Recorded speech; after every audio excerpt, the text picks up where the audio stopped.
What's going on, friends? It is Stand Up Sales episode 18. I am back in my regular office. Dylan still has his fancy camera. What's up, Dill?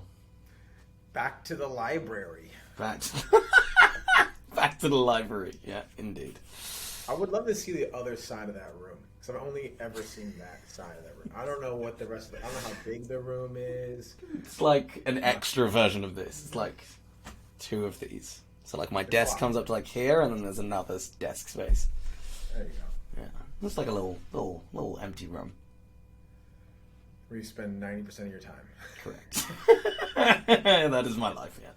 But me and my business partner are moving in together by this time next month. So Nice. I am gonna be in a Shenny? completely different location. Yeah, me and Shanks. Me and Wow. Shen are gonna be moving in together. So we're gonna be elsewhere. No more dark room anymore. Which is quite sad, but we'll make Does it that work. not have windows? Yeah. Yeah. It's just fucking dark in England because it's 10 p.m. Yeah, and it's just always dark in London. Yeah, that is true. Okay. Yeah. Just raining and dreary, you know? Correct. Are you staying, where are you moving to in the UK? Still in London. Just closer into town. More fun stuff? More fun stuff. Exactly. There you go. Where do you live? Who are you living now? My parents. I moved back home mid-pandemic because there was no point in spending like $2,000 on rent. Yeah. So I was like, fuck it, I'll move back. And then it was just more convenient to stay at home where I pay no rent than it was to go and pay rent, especially with like, yeah, exactly. Then expenses just rise and rise and rise. So took the opportunity, saved up a bunch of money, and now it was like, okay, I've been at home for too long. Time to bounce out. Would recommend, genuinely, for most people. If you start a business, go live at home with your parents, if you have them. If you don't, find some family members. And if you don't have those either, it sucks to be you. Do you think that having expenses fuels business growth? Yes. At the start, it makes it infinitely more difficult, which is why I think it makes sense to kind of like go to somewhere or like reduce your expenses to basically zero at the start, just because you need to kind of like, you know, you need to have at least some chips behind you when you get into this game. But then as soon as you like have a business that runs and you aren't poor anymore, then lighting a fire under your own ass is definitely the best way to grow it even further. Yeah, there's like a fine line between like always increasing your lifestyle to meet your income, which is a terrible way to live life. Like, oh, I got a raise, or I made more money this month. Let me just go spend more money this month. 'Cause I Yeah, have exactly. Yeah. Hedonic treadmill is very real, bro. Very, very I real. couldn't do it though. I couldn't do it. Really? I haven't lived at home since I was like 17. Damn. I've been pretty self-sufficient. My mom hates it. She's like, you never need me for anything. Aww, that's Isn't kind that of a cute. good thing? I would love her to do my laundry. That'd be great. I hate it. That's a plus. Do you want me to do laundry? No, I'm an adult. Do my own fucking laundry. But like, just get like a cleaning service, like a laundry fiance, I got service. one, but we don't. Oh god. Storming in like, what'd you say? Oh god. But no, dude. Back when I lived in Jersey, I used to have like a wash and fold. Dude, that thing was so convenient. They don't have that shit in Florida. Yeah, no. It's not a city. Yeah. But on point, what we're talking about today is sales mindset and just overall mindset and how it plays a part in sales and business. Super overlooked thing, I think, personally in the business is no one really talks about that. People are just like grind mode, go monk mode, whatever the fuck it is, and like just fucking do. And like at the end of the day, how you show up here reflects in your bank account. 100%. Because if this is weak, Everything else will. everything else is weak. Yep. Yeah. You got to be able to weather the storm of sales, because salespeople, you get paid to hear no. Mm-hmm. That's kind of how it is, right? The majority of all of your interactions in sales will be of a negative connotation. But it's I think the positive ones that keep us coming back. I think that's the big thing that, like, a lot of people, when they get into, like, running their own business that may have a skill of some kind, don't realize that goes into, like, running your own business. Yeah. You have to be able to be as resilient as the best salesperson, except now, like, you don't eat if you don't sell shit, right? If you work in a salaried sales job, you're getting paid even if you suck. You won't probably get paid for long, but you will still get paid. Yeah. When you start your own business, and it's like, okay, I've got to put, my face to the grindstone here and just keep going. The reality of that situation is, now you've built up a skill, you've kind of done all the marketing, blah, blah, blah, blah, blah, and you get told to fuck off. Well, now you have to deal with the pain of rejection, and you're not going to eat that month. Yep. Been there. Yeah, 100%. Yeah. But, like, if I didn't have a correct mindset, I'd be back at a sales job. Yeah, exactly. And you just have to, it's the ability to keep, I genuinely think that sales is by and large the ability to keep putting one foot in front of the other when it just looks completely fucking pointless.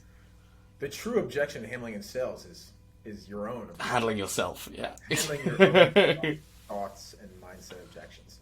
Like thoughts of, like, worthiness is a big one. Like, from a financial perspective.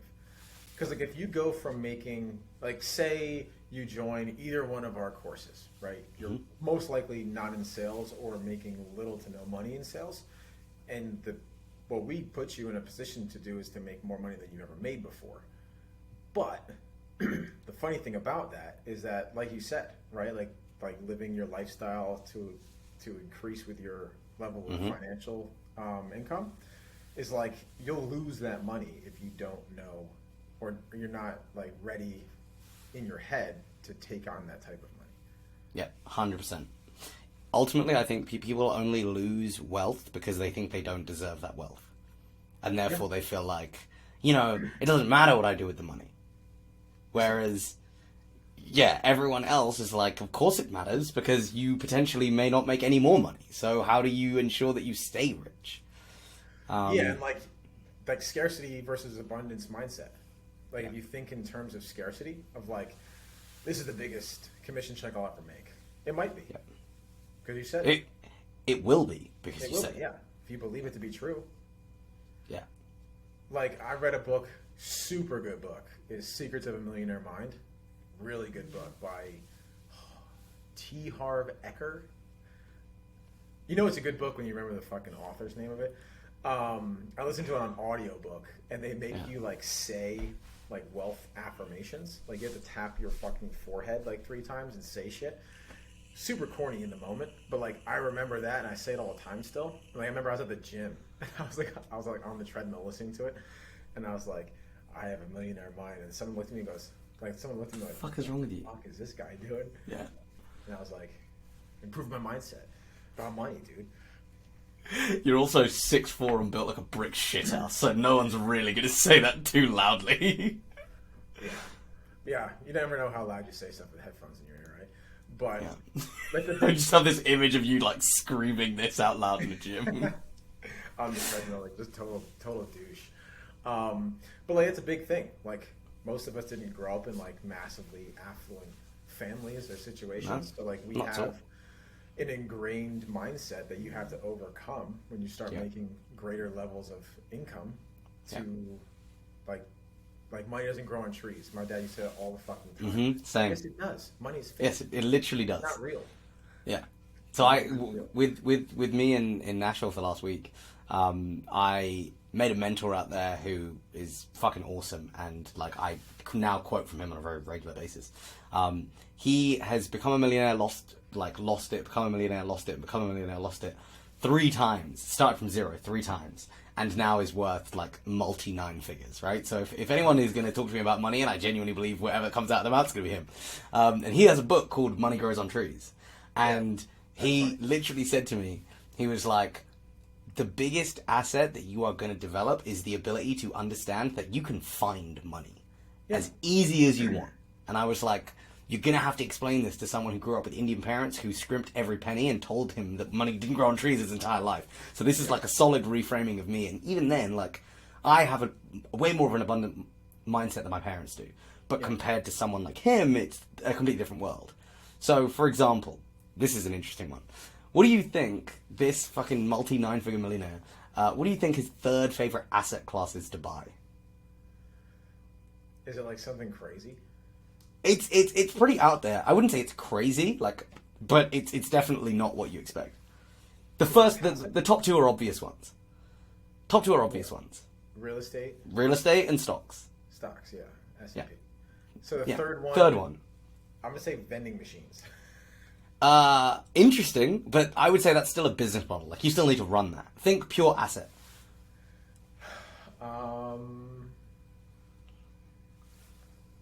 Cars or boats? No transport. I'll give you a clue. It's a consumable. It's a consumable. Yeah. Is it like? Think about things that appreciate in value. I don't know. Kentucky bourbon. Oh, dude! I used to work with a guy from Kentucky, and he has like all these crazy bottles that he wasn't drinking. Mm-hmm. It's like, The trick is, you don't buy bottles, you buy barrels. yeah. How many, do you know how many gallons? The more expensive they become. Right, exactly. Do you know how much, like how many gallons are in a barrel of whiskey? 55. 53, yeah. 53. How much do you think a barrel of whiskey, fresh out of the fucking distillery, is worth? Zero aging. Probably a couple $100. A couple thousand. $1,300 plus minus. Yeah. After a year, how much is it worth? Finger in the air numbers. Triple. Not that aggressive. A little bit less aggressive. It's about 2K. 2K. After 3 years, how much is it worth? Well, it probably goes up in like a scaled variable. Probably like 3x at that point now. Yeah, plus minus, it's about $4,000. Yeah. So you buy one barrel of whiskey for $1,300. At the end of 3 years, you've tripled your money. Yeah. he goes to me, you know what the only, potentially, right, two things. The only two things that stop me buying more. One, storage. And he was like, do you know the only problem with market force that impacts me if I own whiskey? Only certain people are going to buy it. And in that quantity, it's probably hard. Right. So he was like, the only market force that is a problem for me, prohibition. I was like, shit. And I was like, what the fuck do you do with a barrel of whiskey?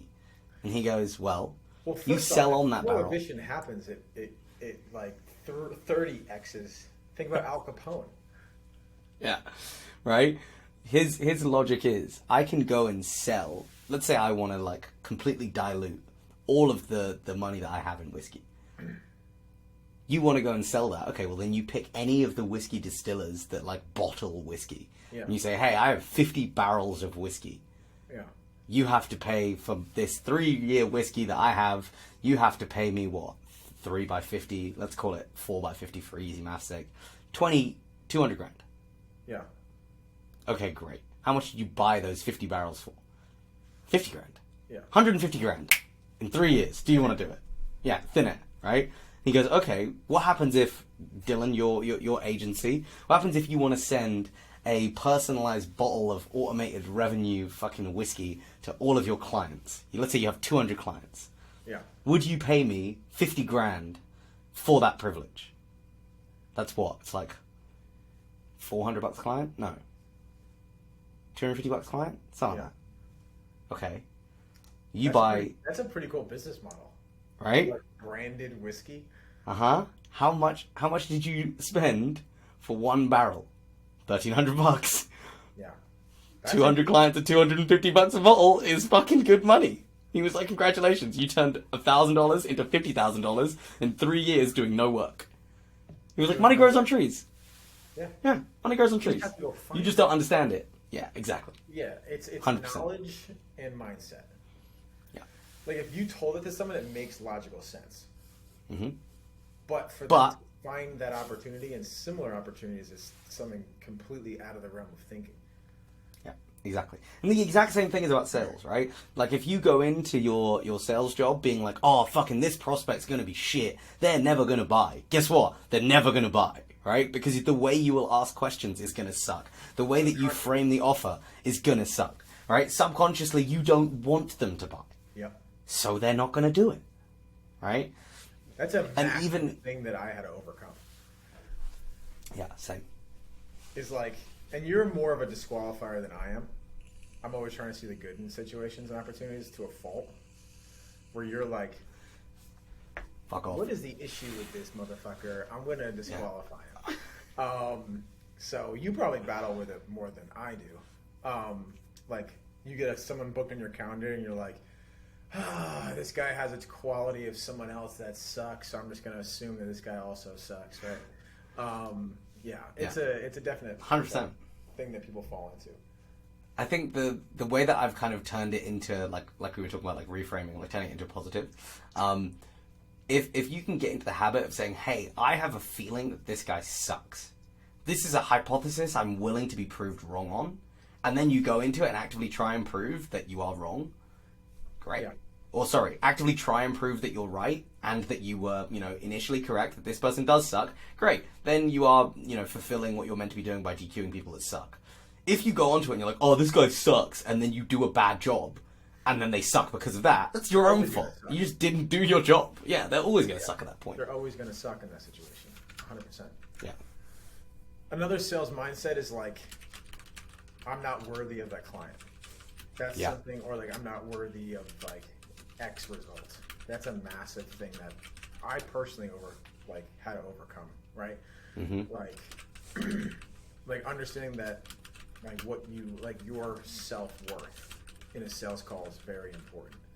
Because if you go into that call thinking that this person is too qualified, right? Mm-hmm. Or too good of a client, or they make, like, say you're running like a biz op offer, say client ascension, right? Yeah. But there's a very like specific revenue mark that makes a lot of sense for client ascension. But at the same time, there's people that come in that are making way more money than like most people are in the program, and you're already thinking like, this might be overkill. He's not gonna see the value in this. Same thing. It's just inverted. Mm-hmm. Yeah, and I think the big thing with these kind of limiting beliefs is the only person who can conquer them is you. Yeah. Like, there is nothing that I can tell you apart from stop being a dickhead to get you past this. Like, you have to internalize the idea that, hey, I am not necessarily going to be right every time. Yeah. Like, a big thing is like holding up the mirror. Objectively zooming out and looking at yourself, your inputs on a daily basis. So like if you're realizing that like the end of your days you're not closing any deals and the beginning of the days you are closing deals, that's a you problem. Mm-hmm. Bad prospects don't book later in the day. It's that you're running out of energy, or you're not able to keep the level of energy to that point, or whatever has occurred, or maybe you've had some no's, and by the end of the day you're like, fuck this. Like, that's a you problem. Get better sleep. Eat better. Yeah. Optimize your diet. Like, there's always something that you personally can do. I was talking about this earlier on the client ascension call. Like, business and sales, where's the camera? It's a machine, right? It's like a math formula. If you put in, I'm all fucked up, X is your input and Y is your output. If you're not getting the desired output, there's an inherent problem with your input. So I love how you confused yourself with no reference to either hand. Like, it didn't matter for the example. This is my right hand, but it's in my screen on the left of my hand. So I'm looking at myself and I'm like, what the fuck? Left and right. No, if you have a problem with your outputs, there's an inherent problem with your inputs. So if your calendar is white, you're not doing enough. Or if the lead quality sucks, there's something wrong with marketing or your qualification process. Or if people are not, paying in full and doing payment plans, that's a problem with your sales process and your sales call. There's always a direct correlation between your input and your output, and it's very easy to just objectively look at what are you doing on a day-to-day basis, and the way and the quality and the consistency of that input is going to directly change the output. It's an easy equation. But people don't look at things that way. People want to blame extenuating circumstances for their results. the recession is coming, or, oh, this guy's business isn't big enough, marketing's not doing a good job, we don't have enough social proof. They're looking for all these reasons to blame others for inherent problems within yourself. But if you just looked at it from it's my fault and I need to fix something, no one else, and you take full ownership and responsibility for the lack of your results, or the lack of your revenue, or the lack of where you are in life or your career, life becomes much easier and more fulfilling, and you're happier on a day-to-day basis, because you know that the problem can be fixed because it's you. That's the beauty of this, and the hardest part to realize is, like, you hold all the secrets to your failures and your successes. Yep, 100%. The enemy is within me. 100%. 100%. And you can read all the self-help books in the fucking world, but if you don't come to that conclusion and, like, actually own up to it, that you are the biggest person stopping your inherent success, you're never, ever going to reach the levels of success or income or whatever the fuck it is that you could possibly find. Yeah. People are inherently unhappy at the idea that they have to change. Yeah, change is hard. I want the world to change so that I can keep doing exactly what I'm doing, because that is the least stressful effort. Hormozy had a quote, and it was like, feelings of inadequacy are directly related to how much you're growing. Like, you should always be feeling inadequate. That you can be doing more, wanting more, because that means you're growing. You're going to the next level. If you're feeling really good, like, say you're a closer, you're making a bunch of fucking money. Great, but you're not growing. Like, take on another skill, start a business, become a sales manager, move up.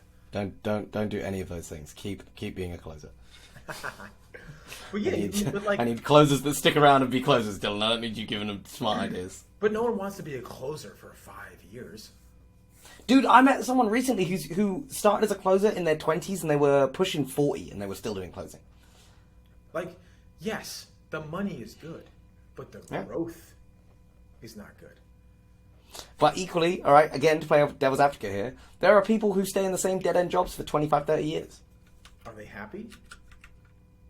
I mean, when they're on define their happiness. They have zero regrets. Maybe. Impossible. If you're getting a birthday cake for 25 years, like, you fucked up. Wait, what? Like, at a company. Oh! It's John's 25th anniversary. John comes in and is like... I genuinely thought you meant birthday cakes in general. I was like, how did we get here? Why do you hate birthday cakes, dude? Like, don't fall into the trap that a business cares about you. They don't. Yeah. You are a line item on a P&L sheet at the end of the day. Yeah. Look at what's happening with these big tech companies and layoffs. You may be the best at what you do, but if it's not a core function of that business, goodbye. You put your blood, your sweat, your tears, everything that you had into that, and they give you nothing. Yeah. Like on the flip side of all the problems are real with you, like, the only person that's truly looking out for you is you. Maybe your parents. Yeah. Is the only exception. And even then, not necessarily all the time. Not necessarily all the time. Yeah, I think the big thing that I've realized over time is most people are, firstly, inherently against change, especially if they have to change themselves. Then, most people don't realize that, like, the world owes them no favors. No one's going to save you. Nobody. Yeah. No like, we fired someone from my tech company recently, right? And when we gave him the first warning, it was like, oh, I didn't know that, like, all of this was going to be a problem. It's like, well, yes, obviously it would be, but sure, fair enough. There's your first warning. Unfuck this. Didn't unfuck it. Put him on a pip. This is still a problem. You also have problems with this, this, and this. You need to change all this, otherwise we're going to fire you. Okay, I'm going to change all of it. Didn't change any of it. What happened? He got fucking fired. Yep. You are a number on the P&L, and I want to create the most welcoming, like, genuinely beneficial environment for people who are actually good at their job and do the work. But if you aren't, what do you expect me to do? I don't run this is not social welfare. This isn't I have money and I'm going to give it to you for funsies. This is be useful and I will do everything in my power to pay you as much as I can. People just don't want to change, or they're uncomfortable with it. Yeah, exactly. But that's the game. That is the game. So, if you're fucking listening to this and you're like, this kind of makes sense, or I want to be doing better, or you're blaming me and Jacob. You and who? David Jacob. My business partner just called me, his name's Jacob. Fuck me. I'm just going to start calling you Jacob. But if you're listening to this, like, this is a good indicator. Yeah. To, like, hold the mirror up. 100%. Write down everything you do on a daily basis and check mark it if it serves your purpose and where you want to go in life. Keep those habits. If you have shit that's an X, that's not pushing you to where you want to be, cut that shit out. Yeah. Like working for the weekend. And if you don't, and you want to continue coasting and just doing whatever, okay, cool. But you literally lose the right to complain. I know you don't want to do that. At your core being, you don't want to be that person. Yeah. Go because like Dylan said, you will look back on your deathbed and be like, wow, I'm so fucking annoyed I didn't do that. And then it's too fucking late. Yeah, because you never know. I talk about this all the fucking time. You never know what's going to come from a small decision. Yeah. Like for you to stop doing something could change your life. Or you to start doing something could change your life. If you've been thinking about doing something, do it. You can't objectively say that it's good or bad unless you do it to its complete form in your fullest energy and effort. Yep. Like think about all athletes. If they didn't start fucking playing the sport, they would never become professional. Yeah. Start is honestly like as stupid as it sounds, starting is definitely the hardest part, but it's the first of many hard things. Yeah. Like that's the spiel that everyone gives you, like, oh, starting's the hardest part. Yeah, because you don't do the thing yet. And then you start doing the thing, and then everything is hard. So if you don't want it to be hard, don't do it. But everything's hard. Embrace exactly. Embrace the suck. Nothing that's good in life is easy. Yeah. Imagine what you would be like. Imagine what your life would be like with no adversity. How fucking boring would your life be? Boring as fuck. Yeah. What are you waking up every day? If it's easy, right? Yeah. There's a reason why people don't stop working ever, or why millionaires always work. Because they're doing things to fulfill their purpose. Yeah. Like your mentor. He made $1 million and lost it all. And then he made another fucking $1 million and lost it all again. He's just continually doing shit until he figured it out. Yeah. It wasn't easy. The hardest part was probably losing it all the second or third time. The third time was definitely the hardest. He probably was like, what the fuck?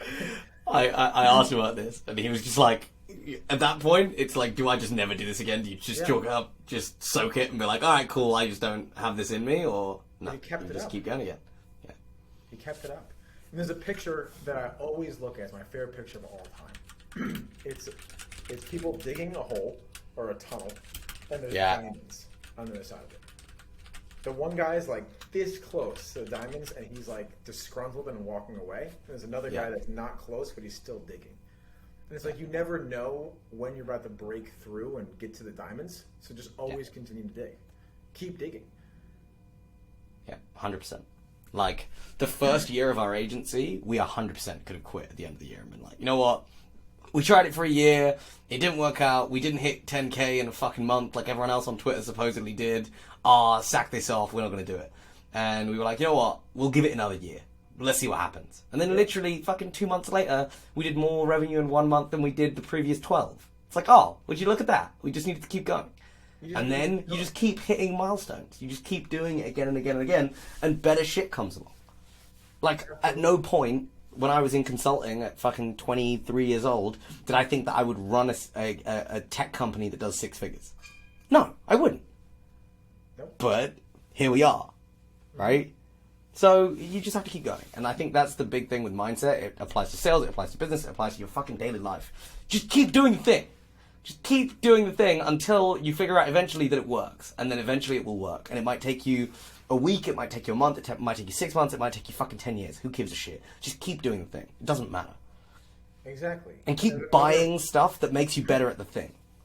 Another Hormozy quote, I got it right here. It's, the epic shit is never easy. That's what makes it epic. Yeah. What a fucking brilliant way to end. That's exactly where I want to end this. Epic shit is not easy. That's what makes it epic. Go fucking do the thing. If you want to make more money in your sales job and you're a setter, go get trained by Dylan. If you want to become a killer fucking closer, come work with me. It's very simple. Like, we are two people that will actually look after you and actually train you to do cool shit. Go do it. Yeah. See you guys next week. Peace.